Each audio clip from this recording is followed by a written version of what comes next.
और मेरी YouTube family, आपको पता है होम कुकिंग की तो बात ही अलग होती है। आज सब्वे बनाया जा रहा है घर पे। सैलड मैंने काट लिया है, चीज़ ग्रेट कर लिया है, साथ में है चिकन सलामी।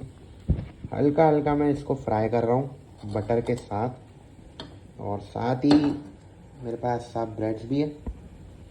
इसके साथ इसका जब कॉम्बिनेशन जाएगा, बटर पे मैंने रख दी, ये मैंने कर दी फ्राई। दोनों साइड से फ्राई करेंगे बढ़िया। और एक और चीज़ है मेरे पास आज जो मैं इसके अंदर सैलेड के साथ लगाऊंगा। ये देखो, पॉप देख रहे हो आप बटर का, बहुत ही बढ़िया लगता है। साथ मैंने मंगवाई है बारबेक्यू सॉस, इससे थोड़ा टेस्ट बढ़ेगा। बहुत ही बढ़िया। कमेंट करके बताओ कौन कौन बंदा घर पे कुकिंग करता है।